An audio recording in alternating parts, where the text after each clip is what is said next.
राई ग्राम पंचायत के सभी ग्रामवासियों और मेरे प्यारे भाई बहनों, आप सबको मेरी ओर से प्रणाम, नमस्ते। आशा करता हूँ कि आप सभी अच्छे होंगे और सबका स्वास्थ्य भी ठीक होगा। लॉकडाउन के इस दौर में आप भी मुसीबतों में फंसे हुए होंगे। आपको भी लग रहा होगा कि ये कौन सी बीमारी आ गई है, इसकी वजह से हमको बंद रहना पड़ता है। गांव में रहते हुए ऐसा कोई परेशानी नहीं है जितना शहरों को है। हमने ऐसा दौर कभी नहीं देखा था। बड़े बुजुर्गों से पूछते हैं तो कभी क्या ऐसा हुआ कि नहीं हुआ। ऐसी कोई बीमारी आई है, ऐसी खतरनाक बीमारी जिसकी वजह से पूरा देश बंद है। लगभग 1 महीना होने जा रहा है। लॉकडाउन के इस दौर में हम सभी समझते हैं कि कितनी मुसीबतों से सामना करना पड़ रहा है और जीवन यापन करने के लिए हर पल मुसीबत उठानी पड़ सकती है। लेकिन आप इस बात को नज़रअंदाज नहीं कर सकते हैं कि केवल हमारा व्यक्तिगत जीवन ही नहीं है, हमको जीवित रहने के लिए हमारे देश के साथ चलना होता है। और ऐसा नहीं है कि ये बीमारी मेरे को नहीं होगी या किसी गिने चुने लोगों को ही होगी, ऐसा बिल्कुल भी नहीं है और ऐसा सोचना भी नहीं है। दुनिया के सबसे बड़े से बड़े देश आज चिंताओं में डूबे हुए हैं। कुछ ज़्यादा समय नहीं बीता है, 4-5 महीने का समय, जब इस बीमारी, इस वायरस का पहला केस चीन में सामने आया था, वुहान में।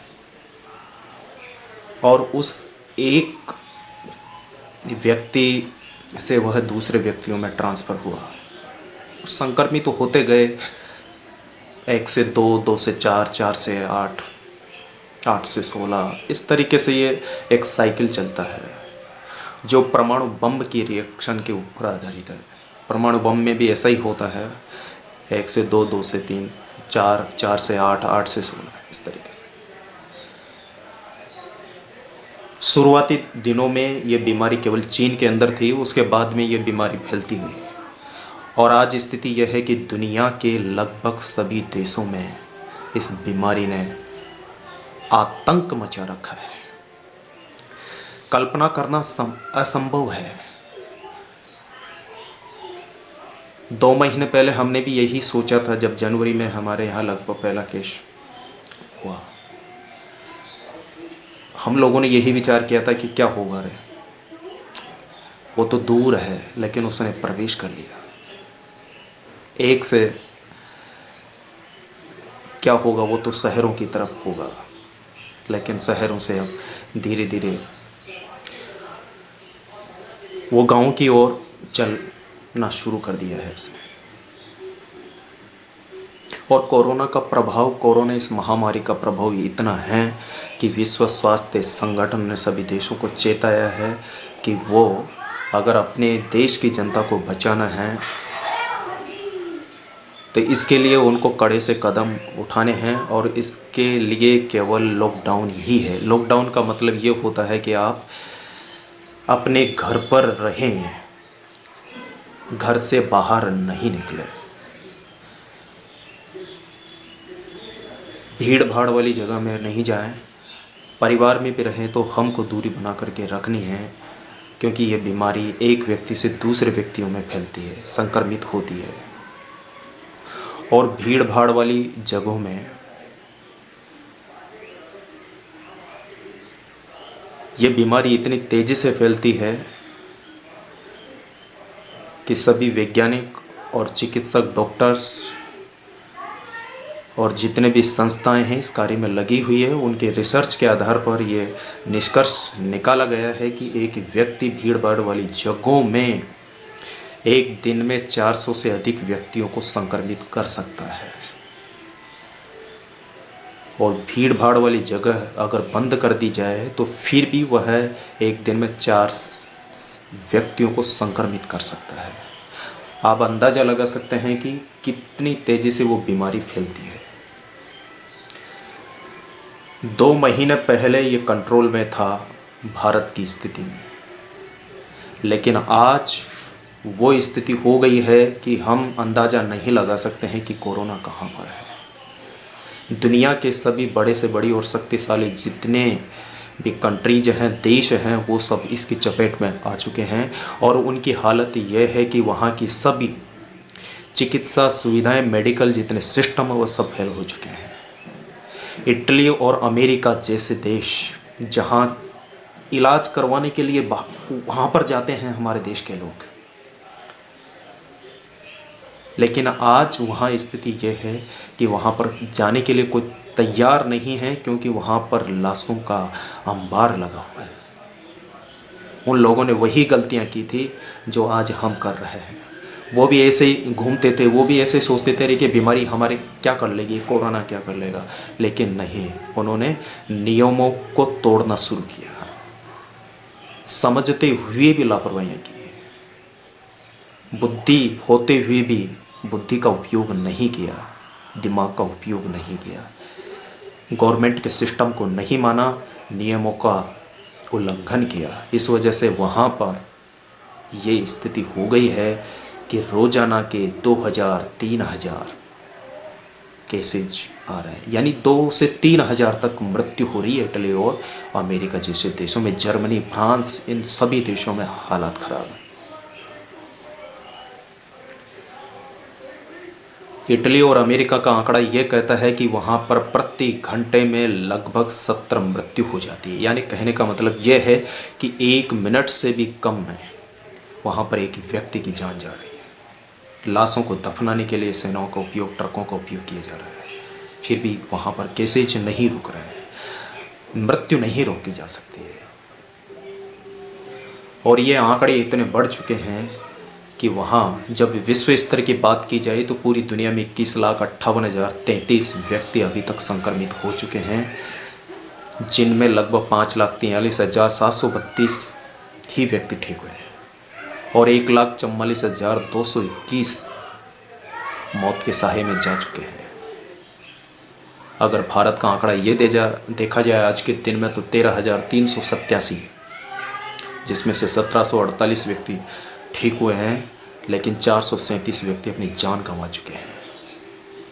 और भारत में जो ये आंकड़ा है वो बहुत दिनों दिन बढ़ता जा रहा है। पहले ये 1 या 2 केसेज में होता था, धीरे धीरे 50, आज ये आलम है कि हमारे देश में 1,000 रोजाना के व्यक्ति संक्रमित हो रहे हैं।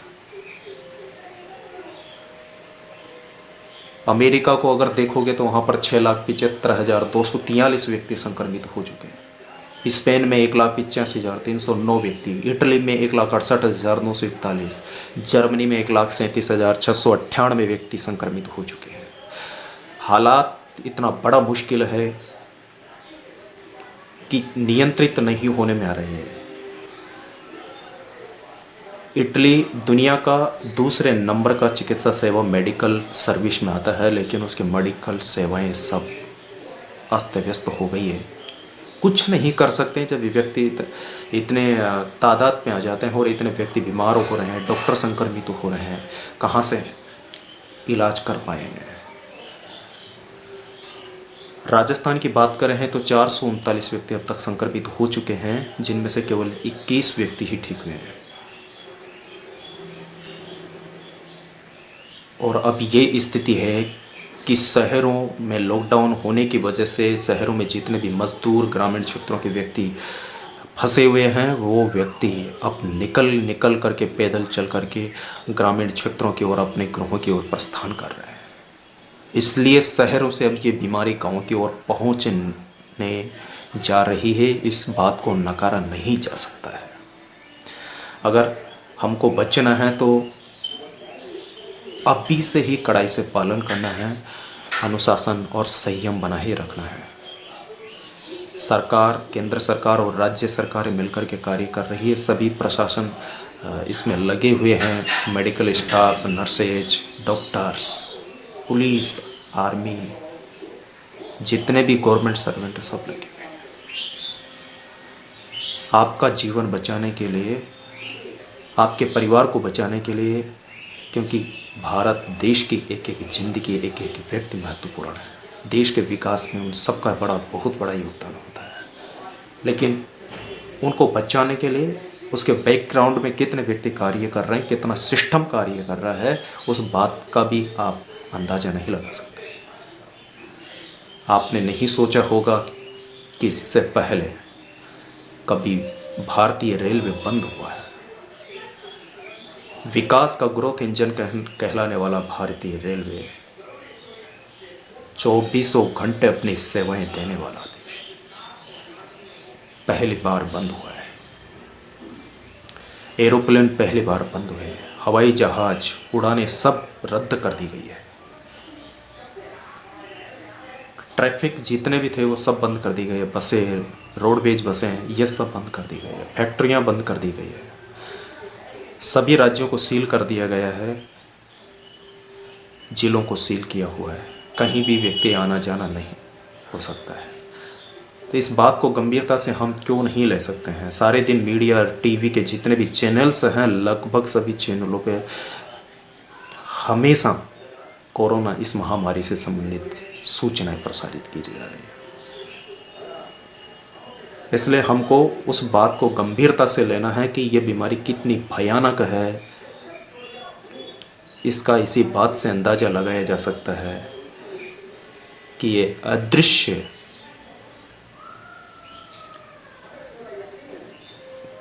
कह सकते हैं कि बहुत अदृश्य है, जो दिखाई नहीं देता है, और 14 दिन तक ये शरीर में रहता हुआ भी हम को पता नहीं पड़ता है, और ये 14 दिन के अंदर कितने व्यक्तियों को संक्रमित कर सकता है। इससे बीमारी बहुत खतरनाक है, फैलती जाती है।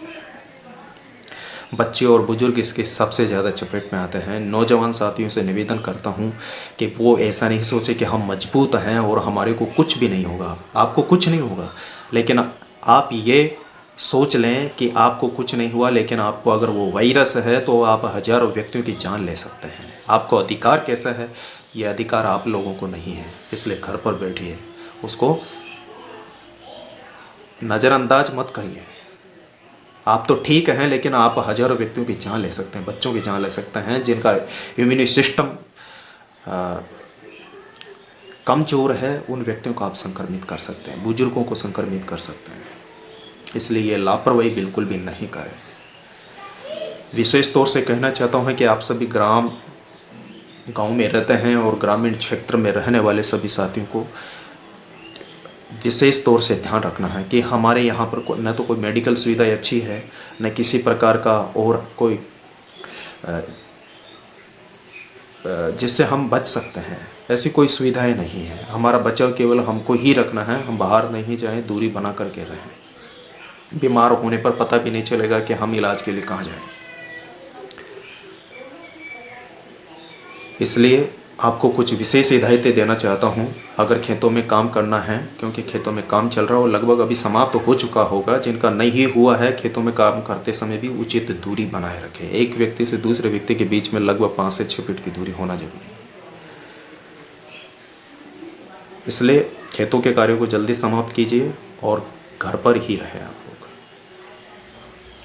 इसके अलावा मैंने ये देखा है कि गाँव में लोग ताश खेलते रहते हैं। यह ताश खेलने का एक बहुत बड़ा खतरनाक है, ये बहुत बड़ी लापरवाही हो सकती है, क्योंकि आपको पता नहीं है जो ताश खेल रहे हैं वो व्यक्ति उस ताश की गड्ढे को पीसने के लिए उसको बार बार थूक लगा करके उसको इसमें और दूसरे व्यक्ति को हाथ में देते हैं, वो व्यक्ति भी उस पर लगाता है। एक व्यक्ति से दूसरे व्यक्ति में संक्रमित होने की बहुत बड़ी गुंजाइश हो सकती है। इसलिए मैं आपसे निवेदन करता हूँ, ताश की पत्तियों को खेलना बंद करें थोड़े समय के लिए। गुटखा नहीं खाएं, क्योंकि आप गुटखे खा करके पिचर पचर इधर उधर थूकते रहते हैं। आपका थूक अगर किसी भी बच्चे या और दूसरे व्यक्ति को भी संक्रमित कर सकता है। इसका ख्याल रखें आप लोग। बीड़ी पीने वाले लोगों से विशेष निवेदन करता हूं कि दूसरे व्यक्ति की बीड़ी आप अपने मुंह में न लें और अपनी बीड़ी किसी दूसरे को नहीं दें। ये नहीं तो आपके लिए घातक हो सकता है, दूसरे व्यक्तियों के लिए भी घातक हो सकता है, क्योंकि यहाँ हालात बहुत बिगड़ चुका है। राजस्थान, महाराष्ट्र, दिल्ली, तमिलनाडु, तेलंगाना, ये ऐसे राज्य हैं जहाँ पर बीमारी पैर पसारना शुरू कर दिया है। और यहाँ पर रहने वाले लोगों से निवेदन करता हूँ कि कोटा की हालत ख़राब है, जहाँ पर लगभग 90 से अधिक व्यक्ति संक्रमित हो चुके हैं। और कोटा में ज़्यादातर हमारे ग्रामीण क्षेत्रों के ही भाई बहन निवास करते हैं। वो अगर यहाँ पर आते हैं, एक भी व्यक्ति आता है, तो आप समझ सकते हैं कि पूरा गांव तबाह हो सकता है।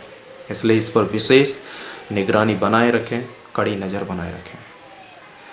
इससे बचने का एकमात्र यही साधन है कि आप सोशल डिस्टेंसिंग का पालन करें। सोशल डिस्टेंसिंग का मतलब अपने आप को बचा करके रखें, दूसरे लोगों से पास में नहीं जाएं, स्वच्छता बनाए रखें। दिन में जब भी घर से बाहर निकलते हैं तब हाथ धोना बहुत ज़रूरी है, साबुन से धोना, अच्छी तरीके से साफ करना है। घर पर ही रहना है और बाहर से आने वाले लोगों की जानकारी, पहली बात तो बाहर से आने वाले लोगों को मना कर देना। अपने रिश्तेदारी में रहने वाले जितने भी लोग हैं, भैया लॉकडाउन है, अभी नहीं आ सकते हैं, सबको मना कर दीजिए। यदि फिर भी कोई भी व्यक्ति बाहर से आता है तो उसकी जानकारी को आप नहीं छुपाएं, प्रशासन को उसकी जानकारी दें, मेडिकल टीम को जानकारी दें। आपके गांव में जो भी जितनी भी मेडिकल से संबंधित और जितने भी कर्मचारी कार्य कर रहे हों, उन सबका आप अपनी जानकारी दे सकते हैं, उसको छुपाएं नहीं। ये बहुत बड़ा अन्याय होगा। और अत्यावश्यक कार्यों के लिए दिन में केवल एक ही बार जाए। ऐसा नहीं कि रोज़ रोज़ सब्जी लाने के लिए, दाल लाने के लिए, चाय की पत्ती लाने के लिए, शक्कर लाने के लिए अलग से दिन में 10 बार जाएं। नहीं, 4-5 दिन की आप एक लिस्ट बना लीजिए और एक ही व्यक्ति को, जो ज्येष्ठ व्यक्ति हैं, बच्चों और बुजुर्गों को छोड़ करके वही व्यक्ति बाहर निकले और ज़्यादा इधर उधर नहीं निकले। इस बात का विशेष ध्यान रखें। मैंने देखा है कि कुछ झुंड के झुंड बच्चे और बड़े बुजुर्ग, महिलाएं तालाब पर स्नान करने के लिए जाती है। कृपया करके आप वहाँ पर नहीं जाएं, क्योंकि आप उसका उल्लंघन कर रहे हैं। आपके बीच में कोई दूरी नहीं है, आप उसी तरीके स्नान कर रहे हैं। आप न जाने कितने लोगों को आप संक्रमित कर सकते हैं। तो ये सुविधा, आप घर पे ही रहें, घर पे ही आप स्नान करें। सभी लोग जितने भी हैं संयम बना करके रखें। मैं कुछ बातें आपको बिल्कुल कड़ाई से कहना चाहता हूँ और उनका बिल्कुल ईमानदारी से पालन करना है, जिसमें अगर आप किसी प्रकार का उत्सव, जुलूस, समारोह कर रहे हैं तो कृपया उसको थोड़े दिनों के लिए टाल दीजिए। आपके परिवार में यदि मौसर है तो वो नहीं करना है। शादी समारोह, यदि किसी प्रकार की पार्टी होती है तो वो भी नहीं करें। अगर इस बात की हमको जानकारी मिलती है तो आपके खिलाफ भारतीय डिजास्टर मैनेजमेंट एक्ट के तहत कार्रवाई हो सकती है, FIR हो सकती है। और उस FIR के तहत IPC की धाराएं आपके ऊपर लग सकती है, जिससे आपको बहुत बड़ा नुकसान उठाना पड़ सकता है, आपको जेल भी हो सकती है। तो इस बात को आप ध्यान में रख लें। अगर इस बिल्कुल थोड़े दिनों के लिए इन सब चीज़ों को बंद कर दीजिए। इसकी अगर सूचना भी मिलती है तो हम उन व्यक्तियों पर हम कठोरता से कार्रवाई करेंगे। ये बिल्कुल साफ कर लीजिए आप लोग। दूसरा ये है, अगर बाहर से कोई व्यक्ति आया है और उसको आपने छिपा करके रखा हुआ है और उसकी सूचना दबाई गई है, उसको बताया नहीं है, और 2-3 दिनों के बाद यदि हमको इन्फॉर्मेशन मिल जाती है तो उस परिवार के ऊपर जिसने उसको छिपाने का कार्य किया है, उस व्यक्ति के ऊपर कानूनी कार्रवाई की जाएगी। इस बात से आप अपने आप को नहीं बचा सकते हैं। इसलिए कृपया करके जो भी व्यक्ति, चाहे आप रात को आए, रात को 12 बजे भी आपको अगर उस चीज़ की सूचना मिल जाती है तो तुरंत हमको टेलीफोन करके या मोबाइल द्वारा आपको सूचना देनी है, ताकि हम उन व्यक्तियों को अलग से क्वारंटाइन कर सकें और उनको आप लोगों से बचा सकें और आपको भी बचा सकें। इस बात का विशेष ध्यान देना। लास्ट में यही है, प्रशासन का आप सहयोग करें। मेडिकल, पुलिस, या बहुत सारे हमारे देश के वो फ्रंट लाइन पर कार्य करने वाले लोग हैं जो लगे हुए हैं उन लोगों की जान बचाने के लिए, उनके प्रति आपका रेस्पेक्ट होना चाहिए। सरकार की जो गाइडलाइन है उसका ध्यान रखना है और टीवी पर आप सूचनाएं लगातार देखते रहें, उनको फॉलो करना है, उनका पालन करना है। आपके घर पर यदि कोई मेडिकल की टीम आती है और कोई भी प्रशासन के अधिकारी आते हैं चेक करने के लिए, तो उनको सहर्ष वो जो पूछे वो जानकारियाँ आपको देनी है, उसको बिल्कुल भी नहीं छिपाना है और किसी भी प्रकार का इन टीमों के साथ में, इन लोगों के साथ में दुर्व्यवहार नहीं करना है, नहीं तो आप लोगों के ऊपर कार्रवाई हो सकती है। इसलिए आप बच करके रहें, प्रशासन का सहयोग करें, क्योंकि वो आपकी हिफाजत के लिए, आपके स्वास्थ्य के लिए, आपको बचाने के लिए, आपके परिवार की ज़िंदगी को बचाने के लिए लगे हुए हैं। उनका मकसद ये नहीं कि आपको परेशान करें, आपको कैद करके रखें। इसलिए ये मेरा हाथ जोड़ के निवेदन है आप सभी से कि कृपया करके उनको सहयोग प्रदान कीजिए, क्योंकि हम सब लोग आपके ही परिवार के सदस्य हैं, ऐसा मान करके चले। यह हमारा कर्तव्य है कि हम आपका पूरी तरीके से सहयोग करें जितना हो सके, क्योंकि एक भी व्यक्ति अगर संक्रमित होकर के गांव में आ जाता है तो वो पूरे गांव के लिए एक मुसीबत बन जाएगा। इसलिए मैं बार बार कह रहा हूँ, आप उस बात को नज़रअंदाज नहीं करें और उसमें पूरा सहयोग करना है, पूरा कोऑपरेट करना है, क्योंकि ये मेरे को पूरा विश्वास है कि हमारी ग्राम पंचायत के जितने भी लोग हैं वो बहुत रेस्पेक्टफुल हैं, सभी सम्माननीय हैं, आदरणीय हैं और वो नियमों का पूरी तरीके से पालन भी करते हैं, गंभीरता से लेते हैं। इसलिए मैं एक बात और ज़रूर ध्यान रखनी है, जब भी घर से बाहर निकलें आप चेहरे पर मास्क लगा करके ही निकलें, या किसी भी प्रकार का कोई टुवाल है वो लगा करके ही बाहर जाए। इससे आप बचाव हो सकता है। खुद को यदि कोई बीमारी है तो आप दूसरे को संक्रमित नहीं करेंगे और दूसरे व्यक्ति को संक्रमित हैं तो आप खुद संक्रमित नहीं हो पाएंगे। इसलिए जहाँ तक है चेहरे को ढक कर के ही निकलें। बच्चे और बुजुर्गों का आप ख्याल रखेंगे। इस बात को मैं यहीं विराम देता हूँ और ज़रूर आप लोग इन चीज़ों पर अमल करेंगे और इन्हीं बातों का हम ध्यान रखते हुए, इनका पालन करते हुए हम अपने को, अपने परिवार को और अपने गांव को बचा सकते हैं। और जहां तक हो सके अभी तक एक भी केस हमारे गांव के अंदर नहीं आना चाहिए, हमारी ग्राम पंचायत में नहीं आना चाहिए। बाहर से आने वाले 14 व्यक्ति क्वारंटाइन में रखे गए थे, होम आइसोलेशन में रखे गए थे, वो लगभग सभी व्यक्ति क्वारंटाइन फ्री हो चुके हैं। इसके बाद में एक भी केस हमारी ग्राम पंचायत में नहीं आना चाहिए, ये विशेष आग्रह है। और प्रत्येक परिवार से, प्रत्येक व्यक्ति से मैं विशेष आग्रह करूँगा कि उनको सबको मिलकर के बीड़ा उठाना है और हमको हमारी ग्राम पंचायत को बचाना है, गांव को बचाना है, सब परिवारों को बचाना है। यह हमारी प्रत्येक की जिम्मेदारी है और इसका पालन हम सबको करना है। और इस वीडियो को आप प्रत्येक व्यक्ति तक पहुंचाएं, प्रत्येक घर में ये वीडियो देखा जाए और प्रत्येक सदस्य के पास पहुंचना चाहिए, जिससे वो इसका लाभ उठा सकें और नियमों का पालन कर सकें। धन्यवाद साथियों, नमस्ते।